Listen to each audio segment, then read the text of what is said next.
오늘은 사무엘하가 되겠습니다. 사무엘상은 그때 마지막 사사 이제 엘리와 사무엘 그리고는 첫 이스라엘의 왕이었던 사울 왕이 이제 행적이고 같이 기록이 되어 있습니다. 그 사울 왕의 행적의 그 특징은 바로 무심신앙이었다. 결국은 비극적인 결과로 끝나고 만 겁니다. 그럼 오늘은 사무엘하, 이것은 다윗의 행적, 다윗의 왕의 치적의 행적에 대해서 기록하고 있습니다. 그러면은 다윗 행적의 특징은 은혜를 충만히 받았고, 그리고는 또 범죄 때문에 징계를 받게 되고 나중에 회복하게 되는 그 같은 과정들이 나타나 있습니다. 그래서 우리가 특히 역사서를 읽을 때 성경을 읽고 또 그리고는 우리 모든 지금 전개되고 있는 이 지금 시사적인 이와 같은 사건들을 볼 때 어떤 시각으로 보는 것인가? 성경은 계속 우리에게 하나님의 섭리 시각, 하나님의 마음의 중심으로서 이 모든 것을 읽고 우리가 하나님의 뜻을 바로 행해야 된다는 것을 말하고 있습니다. 그래서 요즘 보면은 여러 가지 영화라든지 많이 나오고 있습니다만 모든 것은 하나님의 이 시각과 그리고 하나님의 역사관으로 바라봐야 됩니다. 하나님이 우리 역사의 주인이시기 때문에 할렐루야. 그런데 이제 세상은 자꾸 저게 유물사관으로서 물질적인 그 힘이 생산력의 그 같은 발전을 갖고 오게 되고 이것이 역사의 원동력이라고 그와 같이 해서 자꾸 유물론적으로 여러 가지 해석하고 또 인본주의적으로 해석하고 있습니다. 그러나 철저하게 우리는 신본주의, 하나님 섭리주의로 우리 주변에 있는 모든 일과 나에 관한 것도 여러분 그렇게 해석을 해야 됩니다. 할렐루야. 그래서 그리스도 세계관, 기독 가치관 이게 우리 철칙이라는 것을 명심하시고 이 성경을 통해서도 여러분 그런 눈으로 바라봐야 합니다. 사무엘상 2장 30절에 우리에게 바로 요절적인 또 그 말씀을 기록하고 있습니다. 우리 다 같이 합독하시겠습니다. 시작. 나를 존중히 여기는 자를 내가 존중히 여기고 나를 멸시하는 자를 내가 경멸하리라. 할렐루야. 이것은 철저하게 하나님 주권주의 이것을 우리에게 바로 주님께서는 요구하고 계십니다. 그래서 이제 항상 하나님께 묻고 행했던 다윗이다. 다윗은 무슨 전쟁을 하거나 무슨 일이 있을 때는 항상 하나님 앞에 묻고 하나님의 그 같은 레마 말씀을 받아가지고 행했던 자입니다. 우리도 저렇게 해야 된다는 것을 역사 계시를 통해서 말씀하고 있습니다. 여러분도 꼭 하나님께 묻고 하십시오. 그럴 때 하나님은 평소에 우리가 말씀을 자꾸 묵상하고 말씀 교태를 통해서 아주 말씀을 통해서 우리에게 성령의 생각을 공급해 주십니다. 그렇지 않으면은 육신의 생각이 딱 들어가지고는 결국은 육신의 생각은 사망이요 영의 생각은 생명과 평안이라 로마서 8장 6절의 결과를 같이 가져오게 되는 겁니다. 그래서 이제 이 다윗은 항상 하나님께 묻고 행하는 자였다. 다윗의 그 같은 이제 40년 통치 기간의 그 특징이 바로 전심신앙이었다. 완벽하지는 않지만은 그 전체적인 신앙의 그 이제는 기조가 전심신앙이었다. 그래서 이 사무엘 하에 이 성경의 구조적인 것은 1장에서 6장까지는 다윗이 이제 왕으로서 등극하는 과정, 그리고는 7장에서는 나중에 다윗이 하나님의 성전을 지으려고 같이 했을 때, 그때 그 마음을 보고 하나님께서 크게 감동하셔서 다윗에게 언약하여 주신 그 내용입니다. 그리고는 다윗이 영적으로 해이해져 가지고 죄를 짓고 난 뒤에 쇠퇴기를 맞이하게 됩니다. 이런 과정인데 우리는 항상 여러분들께서 바로 딱 우리가 똑바로 항상 서 있고 또 성령으로서 여러분들께서 생활하시기 바랍니다. 성령으로 시작했다 어찌 육으로 끝나겠느냐. 가라디아서 3장 3절에 우리에게 같이 경고하고 있습니다만 우린 지속적으로 성령 충만하시고 성령으로서 따라 행하시기를 주 이름으로 축원합니다. 그러면은 이와 같이 온 이스라엘의 왕이 된 다윗 왕의 통치, 다윗의 실패, 다윗 왕국과 하나님 나라 이 부록에 관해서 이와 같이 이제 기록이 되었습니다. 다윗은 이제 바로 1장에서 10장까지는 다윗의 번영입니다. 다윗이 이제 왕으로서 즉위하고 난 뒤에 전심신앙으로서 이와 같이 이제 하나님 그 신앙을 갖게 되는데 이 사울 왕이 죽고 난 뒤에 그 사울 왕에 대한 조가 예가를 지어서 진심으로 바로 슬퍼하고서 그렇게 했습니다. 자기를 죽이려고 10년 이상이나 따라다녔고 그리고 이제 망명생활 하다시피 이렇게 했지 않습니까? 그런데 사울 왕이 이제 죽고 난 뒤에 저렇게 조가를 통해서 왜 그런가 하면은 다윗에게는 하나님 주신 비전이 있습니다. 통일 왕국의 왕으로서 그같이 세워놨기 때문에 자기가 통일을 하려면은 베냐민 지파 사울 왕의 저 지파의 그 마음들을 다 이제는 얻어야 되는 겁니다. 그래서 저렇게 조화를 통해서, 그리고는 사울 왕을 죽일 수 있는 기회가 두 번이나 결정적인 기회가 있었는데도 죽이지 않습니다. 왜 그런가 하면 하나님이 세우신 왕이고, 만일 사울 왕을 죽이고 나면요, 진짜로 이제 베냐민 지파라든지 주변의 사람, 이제 지파들에게 자기가 여러분 바로 마음을 얻어서 통일 왕국을 이루기 힘듭니다. 그래서 다윗은 항상 하나님의 뜻을 다 생각하고 인내하고 때를 기다립니다. 지금 다윗의 이와 같은 행적이 그것이 계속 나오고 있습니다. 그래서 유다의 왕으로서 다윗은 헤브론에서 유다 지파의 왕으로서만 이와 같이 등극을 했습니다. 등극을 해서 그래서 이제는 7년 동안 헤브론에서 유다 지파의 왕으로서, 그리고는 그와 같이 했는데, 이스보셋이 이제 사울 왕의 아들이 나중에 그 군장 아브렐이 이와 같이 이제는 같이 해가지고는 그 이제 망명 정부를 이와 같이 이제는 세우게 된 겁니다. 그러니까 이 헤브론의 다윗이 이제 그 왕정이 되는데, 다른 지역은 이와 같이 이스보셋의 망명 정부가 군장 아브렐의 그 같은 보좌에 의해서 이제는 저렇게 이제 있는 것 같은 형태입니다. 그때 이제 사울의 집이 무너지는데, 그것은 군장 아브렐과 왕 이스보셋의 갈등이 일어나 가지고는 서로 간에 욕심이 틀리고 이렇게 갈등이 일어나 가지고는 이제 그런 거고, 또 요압이 아브렐이 나중에는 다윗에게 와서 다윗에게 이제 망명을 하려고 이렇게 왔다가 가는 것을 요압이 앙심을 품고 나중에 죽여버립니다. 그와 같은 또 사태가 발생하게 되고, 또 이스보셋도 이제 망명 정부의 그 군장들에 의해서 살해돼 가지고 이렇게 해서 이스보셋의 그 망명 정부는 이제 완전히 끝이 나게 같이 되게 됩니다. 이런 과정을 통해서 이스보셋은 사울의 아들로서 이제 사울 왕을 이어가지고 망명 정부를 재건했다. 그런데 아브렐이 실질적인 그 리더로서 같이 행세를 하고 있었습니다. 그런데 다윗은 헤브론에서 이제 그곳에 이주해서 유다 지파의 왕으로서 이와 같이 다스리고 있었다.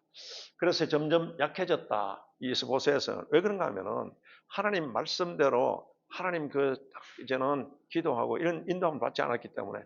그런데 성경에 보면은 다윗과는 점점 강해졌다고 나와 있습니다. 왜 그렇습니까? 철저히 하나님 신본주의, 하나님께 기도하고 하나님 말씀대로 이와 같이 딱 따르니까 그 다윗과는 점점 이와 같이 강해지고, 그리고는 지금 이스보셋의 그 사울과는 점점 약해졌다고 성경같이 나와 있습니다. 여러분은 점점 갈수록 강해지시기를 주의 이름으로 축원합니다. 강해지는 비결이 뭐냐? 다윗이 했던 그와 같은 것을 그대로 따르라는 겁니다. 성경은 역사 계시입니다. 우리에게 역사를 통해서 주시는 하나님이 계시기 때문에. 근데 이제 군장 아브렐과 군장 요압이 이와 같이 서로 간에 바로 대적 관계에 있다가 나중에 요압이 아브렐을 죽여버립니다. 이렇게 해서 그래서 이제 이 다윗의 그 장군들을 나중에 그가 계속 망명생활을 하고 이럴 때 하고, 그때 옆에서 나중에 왕이 되고 난 뒤에 가장 군장 핵심적인 여기에 보시면은 아비세 있지 않습니까? 요압 장군, 아사헬, 이 지금 조카들입니다. 그리고 아마사도 그리고는 조카들입니다. 이 사람들이 다윗에게 있어서 좌총령, 백호 이와 같은 군장들과 같이 역할을 하고 있었습니다. 그래서 이제 다윗은 7년이 지나고 난 뒤에 헤브론에서 한 7년 반이 지나고 난 뒤에 나중에 이제 이스보셋이 이렇게 또 이제는 죽고, 그래서 모든 다른 지파 장로들이 다 와가지고는 우리 왕이 되어달라고 이렇게 통일 왕국의 왕이 됩니다. 원래 다윗은 7년 가까이 이와 같이 기다렸습니다. 여차했으면 얼마든지 자기가 통일 왕국의 무력으로서 제압할 수 있었습니다. 그렇게 하면은 통일 왕국의 왕으로서의 그 마음을 못 얻기 때문에 다윗은 계속 하나님의 때를 기다리고 있었다. 이것을 또 인내했던 다윗을 나타내고 있습니다. 그래서 다윗의 연단이 한 15년 가까이 연단 훈련을 받았습니다. 하나님이 쓰시고자 할 때는 다 여러분 보면 거기에 지금 아브라함도 75살에 부름을 받았지 않습니까? 부름 받고 난 뒤에 네가 이제서 나를 경외한 줄 알았다. 하나님 앞에 인정되기 한 40년 걸렸습니다. 40년 연단받고 나머지 60년은 바로 그가 참 하나님의 은혜 가운데 이와 같이 말년을 보내게 됩니다. 아브라함의 그 이민 생활은 100년입니다. 100년 그 중에 40년을 연단받았다. 그리고 60년간 나중에 하나님 앞에 인정받고 난 뒤에 은혜의 생활을 같이 한 겁니다. 그래서 보면은 여러 사람이 요셉도 보면 13년간 연단받았고 또 이같이 믿음의 사람들은 계속 연단받은 것을 나타내는데 여러분도 하나님이 훈련시킨다는 것을 아시고 여러분 훈련 잘 받으시기 바랍니다. 여러분 영적 실력을 배양시키려고 하나님이 그렇게 하는 겁니다. 그래서 로마서 8장 18절에 생각하건대 현재의 고난은 장차 우리에게 나타날 영광과 좋게 비교할 수 없도다. 이건 우리에게 계속 어려움이 있을 때 명심하고서 이것을 하나님은 반드시 합력하여서를 이루어 주신다. 로마서 8장 28절의 그 말씀으로 여러분들께서 그렇게 인내하시고 여러분 하나님의 영광을 나타내도록 그렇게 하시기 바랍니다. 성령님이 도와주십니다. 로마서 8장 26절에 성령도 우리 연약한 것을 도우시나니 또 친히 말할 수 없는 탄식으로 우리를 간과해 주십니다. 그러니까 늘 성령께 의지하고 이러면은 성령이 합력하여 선을 이루시고 이 모든 일에 넉넉히 이기게 하십니다. 할렐루야. 이런 우리 성경 원리를 통해서 이제 다윗이 전심 신앙으로서 이제 통치를 하게 됩니다. 온 이스라엘의 왕이 된 다윗이 그리고는 이제 이스라엘의 왕이 되고는 예루살렘으로 천도를 하게 되는 겁니다. 저때 예루살렘은 아직 점령되지 못하고 있었는데 저게 바로 이제는 다윗이 저 예루살렘을 점령하고 난 뒤에 천도 저게 이제 정치적 중심, 종교적 중심지로서 같이 딱 옮기게 됩니다. 헤브론은 너무 남쪽에 있기 때문에 12지파의 통일 왕이 되기 위해서는 더욱더 중간지대로 올라가야 하는 겁니다. 그런데 예루살렘은 난공불락의 지역이었는데 다윗은 저것을 점령해서 저것에서 이제는 정치적 그리고는 종교적과 같은 중심지로서 같이 되게 됩니다. 그리고 난 뒤에는 이제 언약궤를 옮기게 됩니다. 언약궤가 아비나답의 집에 20년 동안 보관하고 있었는데 저것을 옮길 때 그러면 그냥 소수레의 이제는 우사 아비나답의 집의 아들인 우사가 그걸 끌고서 그 벗개를 소수레에 올려가지고는 그것을 끌고 옵니다. 그러다가 나중에 소가 펄쩍 뛰는 바람에 그 벗개가 쏟아지려고 하니까 우사가 그것을 턱 잡았다가 그 자리에서 즉사해 버린 겁니다. 그런데 이 지금 벗개 지금 이송을 기뻐하면서 다윗이 그러다가 우사가 죽는 것을 보고는 겁도 나고 한편은 화도 나고 이랬습니다. 그래서 그 벗개가 저게 이제는 오벳 에돔의 집에 그곳에 이제는 간수를 하게 되는데 3개월간 간수를 하게 됩니다. 3개월간 간수했는데 그 벗개를 두고서 잘 섬겼어요. 잘 섬겼다는 것은 아주 예배를 섬기면서 또 그렇게 잘 섬겼다는 겁니다. 그랬더니 바로 저 오벳 에돔의 집에 3개월간 그랬는데 하나님께서 그 집안을 그렇게 축복해 주셨다는 겁니다. 여하튼 여러분이 교회를 잘 섬기시기 바랍니다.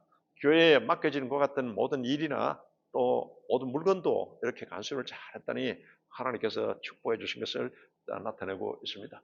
그래서 이제 두 번째 이제는 오베데돔의 집에서 이 벗개를 옮기는데 이 다윗이 나중에 점검해 보니까 지금 수레에 실어서 옮겨야 되는 아닙니다. 고앗 자손들로 하여금 그것을 뜰채에 끼워가지고는 이제 그것을 메고서 이어같이 옮겨야 되는데 이것을 잘못했던 겁니다.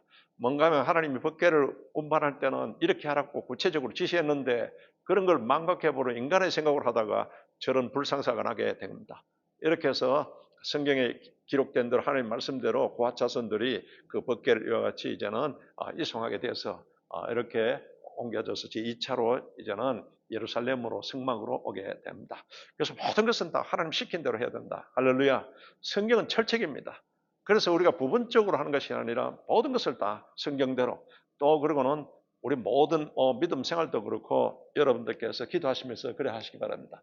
그래서 이 다윗은 항상 인내하면서 기다렸다. 망명생활하면서도 그랬고 또 그러고는 나중 왕이 되고 난 뒤에 헤브론에서 7년 동안이라든지 계속 그런 하나님 앞에 하나님의 구체적인 완전히 성령의 감동과 아마 또 하나님의 레마 지시가 있을 때까지 이와 같이 기다렸습니다.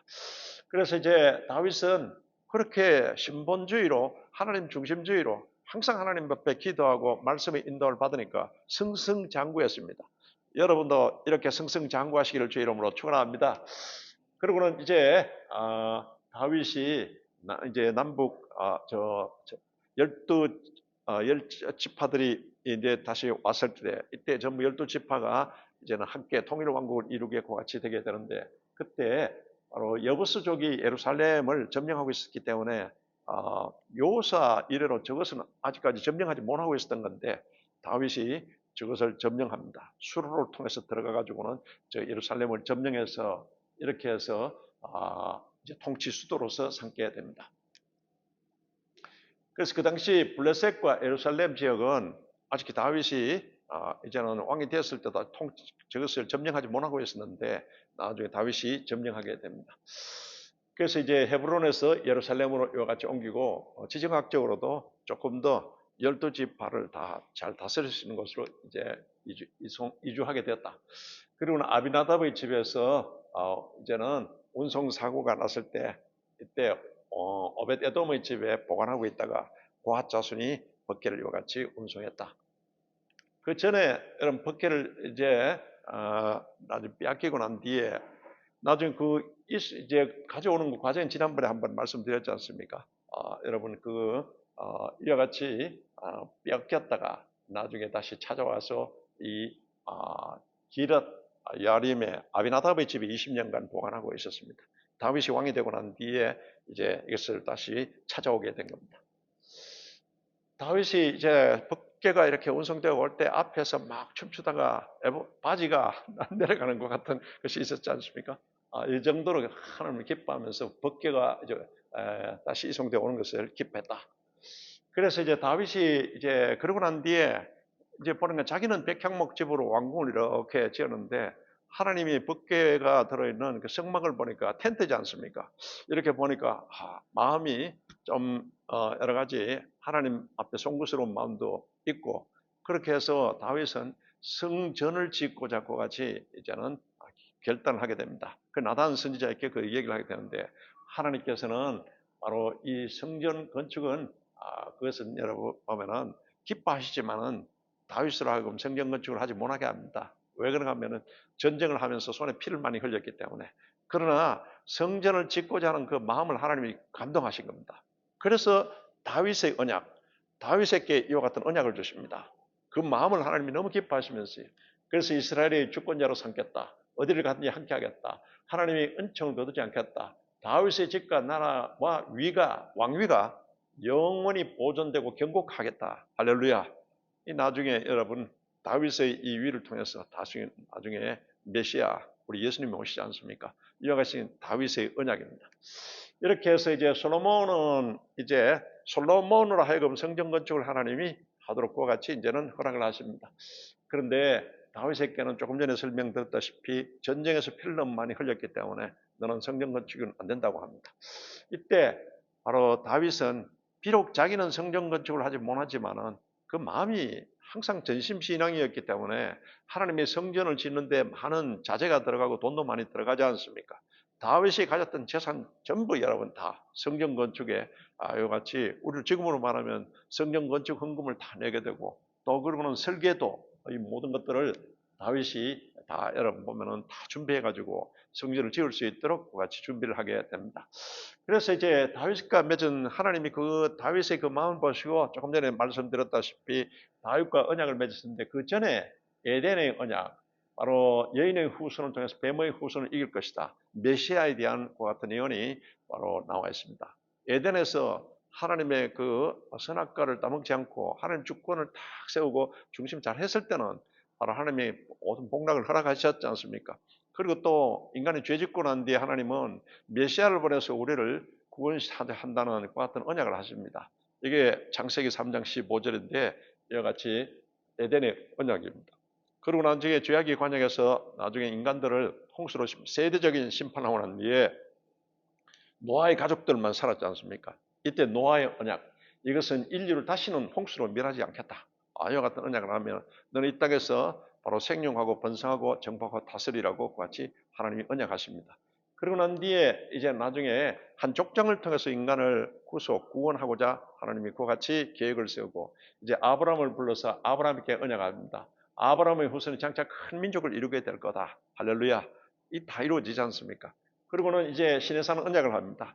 나중에 한 족장이 민족을 이루게 되고 이제 애굽에 있었을 때 그때 하나님께서 이제는 모세를 이제 보내고 이제 출애굽시켜서 그리고는 이스라엘 백성들을 시내산까지 데리고 내려오셔서 시내산에서 이제는 언약과 같은 관계를 맺지 않습니까? 시내산 언약이라고 하는 겁니다. 그래서 언약 백성으로서 성민으로서 삼으시고 언약법을 주시고 그리고는 그 시내산 언약은 이스라엘은 세계를 위한 제사장 나라가 될 것이다. 이와 같이 해서 세상 다른 나라들을 구원하는 것 같은 하나님의 도구로 삼겠다 하는 것 같은 언약입니다.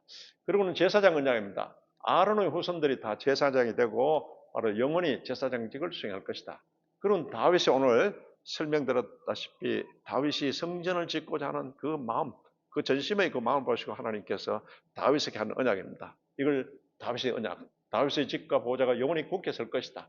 그리고 새 언약, 이것은 오직 예수 그리스도를 통해서만이 이제는 우리 구원이 이루어진다는 이와 같은 언약이 우리에게 주어져 있습니다. 우리는 여러분 새 언약 시대에 살면서 여러분 예수님 잘 믿고 잘 따르고 잘 전하시기를 주 이름으로 축복합니다. 이런 언약 관계인데 이제 다윗이 성전 건축에 같은 준비를 하고서 그러면은 설계도라든지 건축 작업이라든지 이런 것을 다 준비해 가지고 나중에 다윗이 바로 성전 건축을 들어갈 때 그때 일천번제를 보면 다윗이 뭐 솔로몬도 일천번제 했지만은 다윗도 여러분 성전 건축 이제 들어가 그 준비하면서 하나님 앞에 일천번제를 드리면서 했습니다.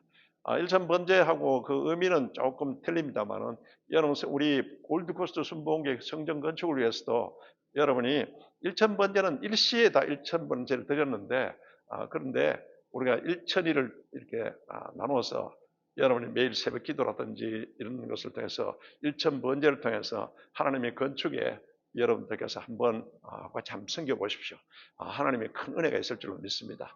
저희들이 브루스벤 순복음교회 건축할 때 그때 뭐 몇 분이 계속적으로 일천 번제를 같이 들었습니다. 물론 일천일 동안 같이 하는 번제는 아니었는데 그런데 하나님을 같이 하나님께 봉헌하는 것 같은 의미에서 딱 액정액을 정해가지고 일천 번제 끝나고 또 기도하고는 또 그렇게 하시는 분들이 계셨어요. 그런 분들의 정성을 하나님께서 보시고 반드시 하나님 기억하십니다. 할렐루야. 그 은혜 주셨어요. 간증을 하면 그 간증이 많이 있습니다. 여하튼 하나님께서 하나님을 감동시키시기 바랍니다. 다윗에게 언약 주셨듯이 우리를 향하신 하나님의 그 같은 언약이 있습니다. 그래서 이제 이 주변 나라들도 다윗이 이제 정리하고 이렇게 하면서 정복하면서 조공을 받더라고 성전 건축 이와 같은 모든 주변 환경을 이와 같이 조성하게 됩니다. 그래서 다윗이 이제 승리했습니다. 하나님 어디로 가든지 하나님 마음에 합한 자였기 때문에 다윗이 어디로 가든지 바로 이기게 하셨더라. 할렐루야. 우리가 하나님 마음에 합한 자가 되면 하나님이 어디로 가든지 동행하여 주시고 이기게 하십니다. 그게 나는 너희로 하여금 여호와인 줄 알게 하리라. 하나님 계속 말씀하시든지 구원하시는 하나님, 우리를 인도하시는 하나님, 보호하시는 하나님, 공급하시는 하나님, 승리케 하시는 하나님. 이걸 이스라엘 백성들의 광야 생활을 통해서 나타냈듯이 오늘 우리에게도 똑같이 하나님이 그렇게 하여 주십니다. 그러니까 철저하게 하나님 주권주의, 하나님 중심주의 이 신앙을 가지라는 것을 말하고 있는 겁니다. 이렇게 해서 이제 다윗이 또 한편으로 선정을 베푸는 것이 9장에 나와 있습니다. 사울 왕의 그 손자였던 무비보셋에 이같이 후대하고 선대하면서 잘 같이 또 돌봐주었습니다. 그리고 다윗이 망명 시절 이 암몬 왕이 나하스가 여러 가지 도와줬는데 나하스가 죽자 조문사절을 여러 가지 또 보냈습니다. 이런 늘 은혜에 감사하는 그 마음이 있었다. 근데 여기에 오해해가지고 정탐꾼인 줄 오해해가지고 사건이 생깁니다. 이 아들 근본적으로는 다윗이 자기가 이렇게 받은 것 같은 선대했는 데 대해서 항상 은혜에 감사 그 마음을 가지고 있었다. 그것을 나타냅니다. 그래서 다윗이 이제 영적으로 해이해졌습니다. 우리가 조심해야 될 것은 여러분이 성령 충만해야 되는데 여러분 우리 생애 끝날 때까지 계속적으로 지속적으로 성령 충만하셔야 됩니다. 그 성령 충만한 비결은 여러분 성령을 인정하고 환영하고 모시고 의지하셔야 되는데 여러분 항상 하나님으로 인해서 기뻐하시기를 주의 이름으로 축원합니다. 데살로니가전서 5장 16절에 항상 기뻐하라. 뭘 기뻐합니까? 여러 가지 있지만 특히 하나님으로 인해서 기뻐하시기 바랍니다. 하나님을 기뻐하는 것이 너희에게 힘이라고 느헤미야서 8장 10절에 말씀하고 있습니다. 하나님 힘 주십니다.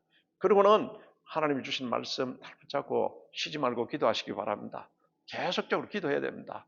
쉽게 이야기하면 우리가 기도는 천상에 여러분 바로 영적 파이프를 탁 연결하는 것과 똑같습니다. 그러면 영적 발전기를 여러분 바로 계속 가동하면 천상에서 하나님의 하늘의 좋은 것들이 쫙 우리에게 여러분 이와 같이 빨려 들어온다. 이와 같은 의미에서 계속해서 영적 발전기를 가동하시기 바랍니다. 쉬지 말고 기도하라. 범사에 감사하라. 이것은 여러분 우리에게 하나님께서 구원의 은혜를 주시고 그렇기 때문에 무조건 여러분 하나님 자녀가 됐던 것에 감사하시기 바랍니다. 하나님의 자녀가 되었다는 것에 여러분 절대 감사하시고 한평생 감사하시기 바랍니다. 이 감사는 여러분 지난번에 감사의 능력에 대해서 주일날 잠깐 말씀드렸지 않습니까? 이룬 그 큰 은혜가 있습니다. 그래서 이제 이 다윗이 그렇게 이제 늘 성령 충만해야 되는데 영적으로 해이해졌습니다. 옛날에는 새벽 기도형 이제 사람이었지 않습니까? 새벽을 깨우리라. 이렇게 했는데 영적으로 해이해져 가지고는 나중에 이제 바세바를 목욕하는 것을 보고 난 뒤에 그것도 오후에는 좀 막게 일어났다가 보다가 이제 눈에 띄는 그걸 보고 그러고는 정력이 발동돼 가지고는 바세바와 더불어서 죄를 짓게 됩니다. 그래서 바세바의 남편인 우리아를 나중에 바세바가 나중에 임신했다는 그 소식 듣고 그 증거 흔적을 없애기 위해서 또 그러고는 막 그렇게 하다가 우리아를 나중에 여러분 요압 장군에게 편지 보내가지고는 전선에 제일 앞장서서 내세워가지고 죽게 만들어 버립니다. 간접 살인까지 범하게 되는 겁니다. 이와 같이 돼서 이제 나단 선지자가 나중에 와서 막 질책을 꾸리고 할 때 이때 여타 사람 같았으면은 그 옛날 왕들은 자기를 질책하는 그 부하 신하 뭐 전부 없애버릴 건데 다윗은 그 자리에서 무릎을 꿇었습니다. 그래서 하나님 앞에 우리가 참여하는 그 다윗이었는데 바로 하나님 그것을 기뻐하신다는 겁니다. 인간은 완벽하지 않기 때문에 죄성과 연약성과 부패성을 가지고 있습니다. 조금만 영적으로 해이해지면은 이거는 이렇게 넘어질 수 있다는 것을 다윗을 통해서 우리에게 나타내는데 우리는 여러분 항상 여러분 경각심을 가지고서 딱 신앙생활을 하시기 바랍니다. 그래서 이제 그 나중에 다윗은 회개함으로써 여러분 이 죽는 것은 면했습니다. 이것은 용서를 받았지만은 그러나 죄의 대가는 치르게 되는 겁니다. 그래서 죄의 대가가 뭔가 하면은 넌 이제 칼이 영영이 너 집안에서 떠나지 않느니라. 나중에 다윗 집안에 아들끼리 칼부림 나고 이래가지고 막 죽거든요. 그리고는 재앙이 일어나고 아내들이 대나 성폭행을 당할 거다. 나중에 압살롬의 그 반란 때 그때 피신했는데 그때 압살롬이라든지 이렇게 저지르는 것이 바로 다윗의 첩도를 이와 같이 이제 대낮에 이와 같이 성폭행하는 이와 같은 그 짓을 또 하게 됩니다. 아이가 죽었다. 바세바와 더불어서 이제 바세바가 잉태했던 그 아기는 또 죽게 됩니다. 그리고는 야훼의 원수가 비방거리를 얻게 될 거다. 늘 바로 비방거리가 되는 그 같은 장면. 이게 바로 다윗이 회개해서 죽음은 면했지만은 그러나 죄의 대가는 반드시 치른다. 왜 그렇습니까? 우리가 여러분 천국 갈 때 죄는 갖고 가지 않습니다. 우리는 그렇기 때문에 이 땅에서 죄의 대가를 완전히 치러버려야 됩니다. 그래 하나님께서 죄의 대가는 반드시 치른다는 것을 우리가 명심하고 항상 경각심을 가져야 될 줄로 믿습니다.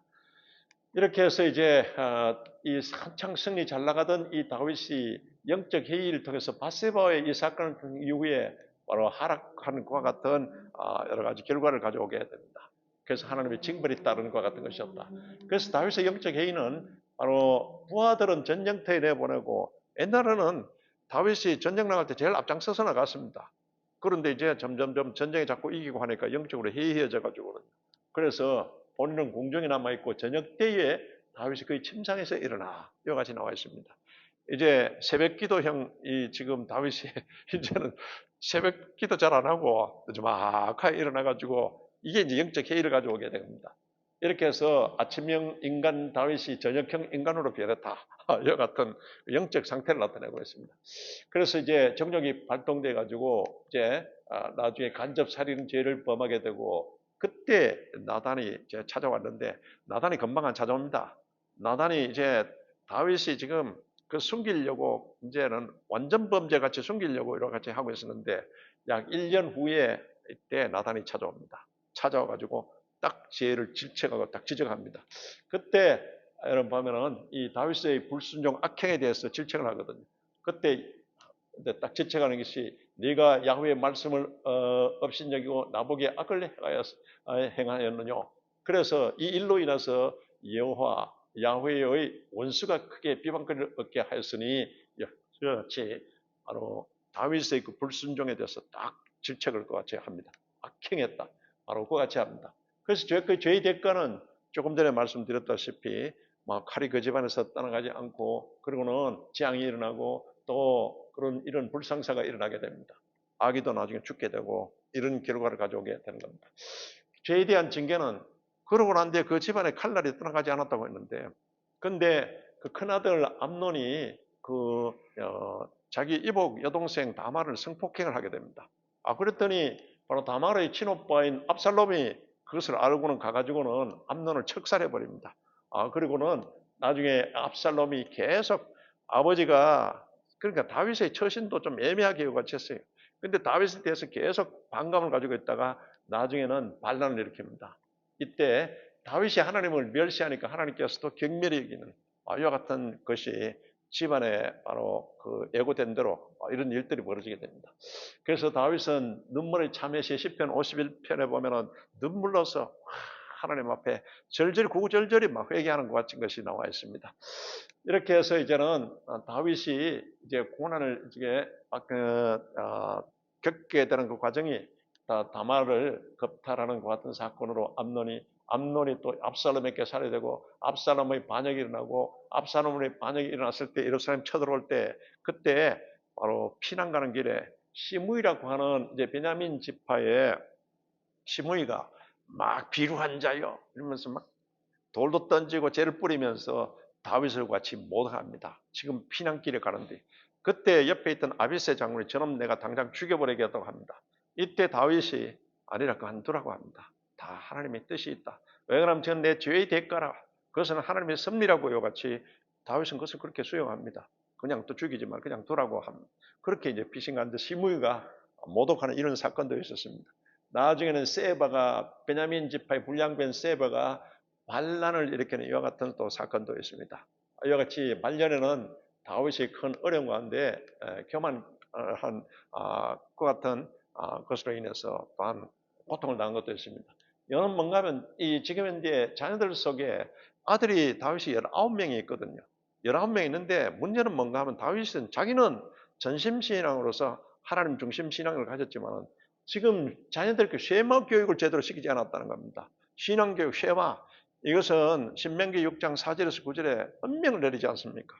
그 모세가 계속 이스라엘 백성들에게 그리고 리더들에게 엄명을 내린 쉐마 교육을 시키지 않았다. 쉐마 이스라엘아 들으라. 뭘 듣습니까? 시내산에서 주셨던 하나님의 언약법, 율법과 제사법, 율법과 예배법 철저히 이게 지켜야 되는데 이걸 제대로 이제 교육을 안 시키니까 전부 막 뿔뿔이 내가 복음이 돼가지고 우리는 여러분 철저히 지금으로 말하면 예수 복음 할렐루야.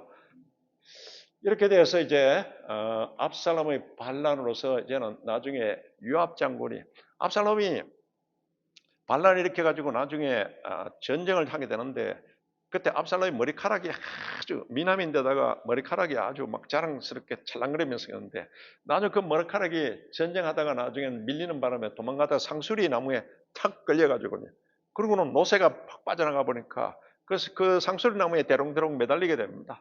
이때 이제 요압 장군에게 지금 압살롬이 저런 상태다 하니까 요압이 가서 창으로 찔려버립니다. 이렇게 해서 그런데 다윗은 절대 압살롬을 죽이지 말라고 했거든요. 요압 장군에게. 요압 장군이 아주 과격합니다. 절대로 압살롬을 죽이지 말라고. 분명히 이 전쟁은 또 하나님께서 함께 하셔서 이기게 될 거라는 것을 예견하고서는 그래 합니다. 근데 요압 장군은 그 다윗 왕의 말 듣지 않습니다. 가서 그냥 죽여버립니다.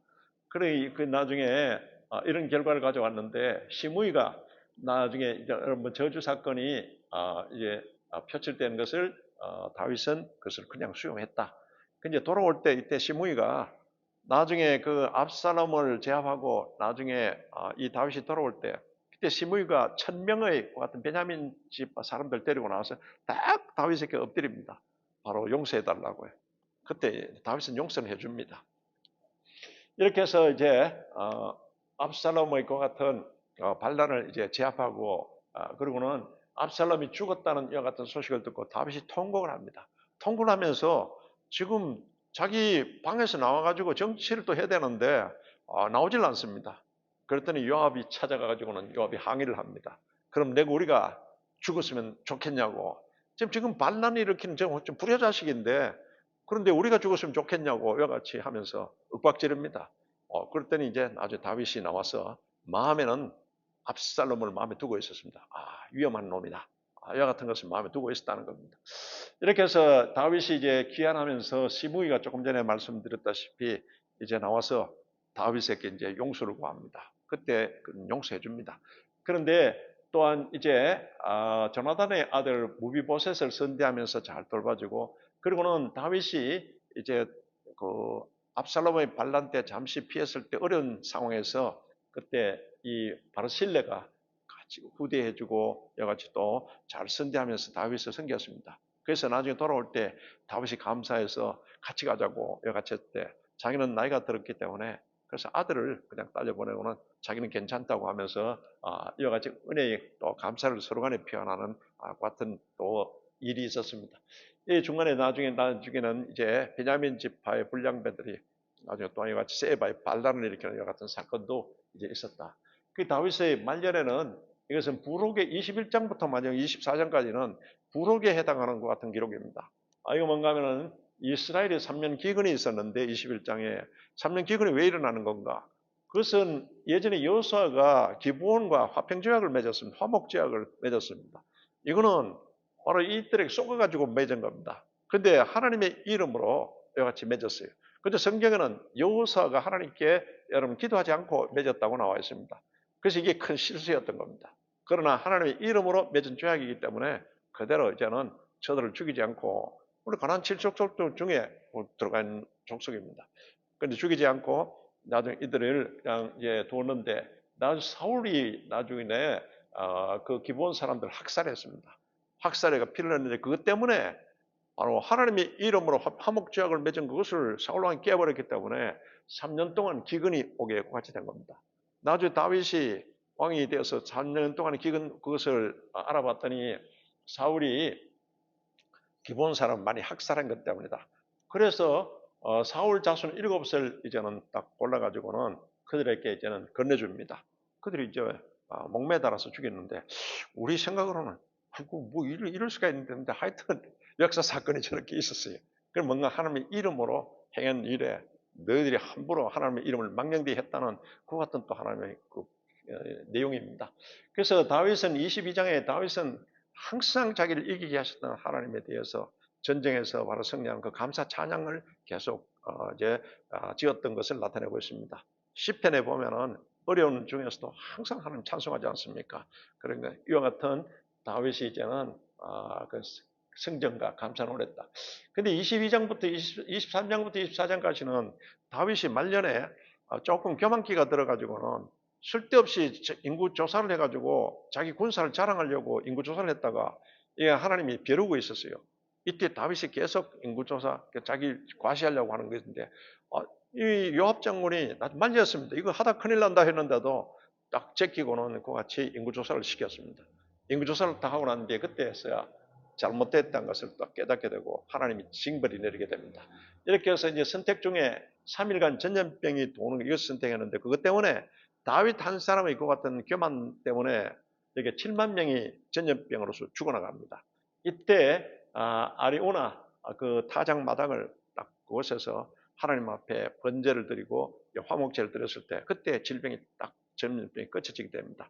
그래 여기에 있는 아리오나 타작 마당을 여같이 매입해 가지고 이것이 나중에 성전 부지가 되게 되는 겁니다. 솔로몬 성전이 여기 지어지고 나중에는 거기에 또 스룹바벨 성전이 솔로몬 성전이 파괴되고 그 지어지게 되고 나중에 그 저기에 나중에 여러분 보면은 예수님이 오셨을 때 그때 바로 또 성전이 있던 그 자리이지 않습니까? 그 성전이 AD 70년에 붕괴되고 난 뒤에 그러고 난 뒤에는 나중에 지금 오말 성전이 지금 보면 오말 신전이 그 마호메 때의 지금 현재 있는 황금 도움 그 신전 있지 않습니까? 그 오말 신전입니다. 그게 지금 이 자리에 거기에 서 있는 겁니다. 근데 이스라엘 백성들은 지금 성전이 없기 때문에 구약시대 이스라엘 백성들은 계속 유대인들은 계속 구약의 그 같은 것을 믿고 있기 때문에 제사를 지내야 되는데 성전이 없기 때문에 지금 동물 제사는 못 지내고 다 그냥 있는 겁니다. 그런데 저 성전은 이제 제3성전을 짓고 난 뒤에 자기들이 제사를 지내려고 모든 것을 다 준비해 가지고 있습니다. 저거 건드렸다 하면은 저게 여러분 세계 대전이 되고 7년 환란이 되게 될 거라. 뭐 이렇게들 전부 학자들은 그렇게 이야기를 하고 있습니다. 항상 우리가 저 예루살렘에 있는 오말 신전, 마호메트 신전 저게 역사의 그 같은 우리가 한번 문제가 되는 곳이라는 것을 나타내고 있습니다. 반드시 제3성전은 지어진다고 계시록을 통해서도 예언되고 있고 그렇게 있습니다. 그렇게 저는 이제 아리우나 타작 마당이 그곳입니다. 이렇게 해서 이제 사무엘하의 결론은 다윗은 항상 신본주의 그리고 전심주의와 같은 신을 가졌다. 근데 중간중간 또 이제 말년에 가서는 영적 회의에서 범죄를 저지르게 됩니다만은 그 같은 다윗의 그릇으로서 승승장구했다. 그러나 범죄 이후에 그는 아주 괴로운 삶이 되게 됐다. 그래서 죄는 용서받아도 징계는 피할 수 없다. 대가는 반드시 치르게 된다는 겁니다. 그러면 회개할 필요가 뭐 있냐? 안 그러면 절단 나버립니다. 그래서 잘못하면 적극적으로 회개하고 또 거기에 대한 대가는 여러분 감수해야 된다. 그리고는 하나님의 여러분 마음이 합한 자로서 전심신앙을 우리가 유지해야 된다는 그것을 다윗의 이와 같은 지금 왕정 행적을 통해서 나타내고 있습니다. 그래서 여러분이 하나님 마음을 시원하게 하는 자가 되시길 바랍니다. 잠언서 25장 13절에 보면 수수시기에 얼음 냉수같이 충성하는 자는 그와 같은 자라고 말하고 있습니다. 여러분 하나님 마음을 시원하게 하는 자. 그래서 이제는 여러분 우리가 고린도전서 10장 12절에 선질로 생각하는 자는 넘어질까 조심하라. 우리가 항상 이와 같이 또 해야 되고 또 오늘 이 다윗의 행적을 통해서 성령으로 시작했다. 이제는 육체로 마치겠느냐. 우리는 계속 지속적으로 성령 충만 이렇게 여러분 유지를 하시기 바랍니다. 여러분 데살로니가전서 5장 19절에는 성령을 소멸치 말라고 말하지 않습니까? 성령을 소멸케 되는 것은 여러분이 항상 여러분들께서 기뻐해야 되는데 항상 기뻐하지 않은 그게 아니고 그 엉뚱한 미워하는 마음 그걸 쉬지 말고 기도해야 되는데 기도 안 하는 거 범사에 감사해야 되는데 그렇게 하는 것은 이렇게 안 하면 성령을 소멸한다고 데살로니가전서 5장 19절에 말하고 있습니다. 그러면 역으로 우리가 항상 하나님을 위해서 기뻐하고 하나님께 항상 기도하고 범사에 감사하는 이게 여러분 그리스도 예수 안에서 우리를 향하신 하나님의 뜻이고 성령 충만의 비결입니다. 이렇게 해서 성령 충만하시고 여러분이 항상 전심신앙으로서 하나님을 기쁘시게 하는 자가 되시기를 주 이름으로 축원합니다. 주신 하나님 아버지 감사합니다. 아버지 다윗의 행적을 통해서 우리에게 주시는 역사 계시 그것을 따라서 참으로 우리 하나님을 주여 영화롭게 하는 하나님을 기쁘게 하는 우리 모두가 되기를 결단합니다. 성령께서 함께하여 주시었고 또한 하나님께서 주님이여 우리의 모든 사정을 아시오니 하나님께서 또한 시온의 대를 활짝 열어 주시었고 불기둥과 구름기둥으로서 인도하여 주시옵소서. 예수 그리스도의 이름으로 기도드리옵나이다. 아멘. 예,